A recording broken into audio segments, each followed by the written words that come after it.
I'm like, okay. Of course, I had to convince the wife that, okay, I'm going to go do this weird thing, all night. I won't be home. That was the hardest part. And then so we went out there, and he's walking me through how to be able to summon them. And again, going through that, it sounds, okay, this is getting kind of weird, but at the same time, I'm very open. Let's try it, whatever. And he's explaining how to do this, and I'm like, yeah, I'm gonna mess this up. There's no way.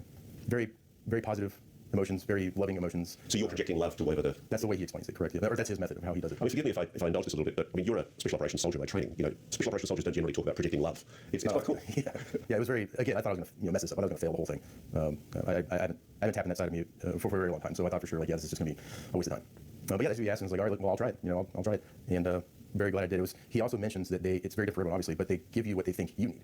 So I was a very impatient person. I can be patient when the mission dictates it, whatever, but most of the time I was like, let's do this. And all night, it would keep me waiting, and then something would show up, and it would pique my interest. What was that? And then hours go by again, and then something pop up. Like, what is that? And it kept doing that all night until the very end, when the triangle showed up. And that was only part of it. That was definitely the grand show, but... What did you see?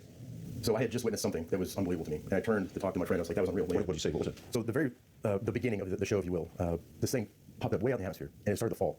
And it felt like if you imagine putting a really small pebble in the water, and it just kind of flutters down. That's what it was doing, just fluttering down. And as it got closer and closer, it got brighter and brighter. And when it hit the very bottom of its movement, it was the brightest thing out there. Just imagine brighter than any star you've seen out there, just lit up. It did that for a millisecond, and then it dimmed back down, and it did the same movement all the way back up into the atmosphere. So clearly operating under some kind of intelligent control. Right. It did that 3 times. And that is pretty incredible. My jaw was on the ground. And the whole, I'm saying this out loud now, to all this, like, how do you fake this? Because I couldn't believe it. I was like, how do you fake that? There's no UAV or anything that does it. There's no light array. How do you, the whole time I'm just saying out loud, how do you fake this? How do you fake this? I couldn't believe it. And that's why I turned around to him. I was like, I don't understand. Like, how do you? He's like, I told you, bro. This is what it is. And then he's talking to me, and then he stops. He said, oh my God, it's the mothership. He said he's only seen it 2 other times.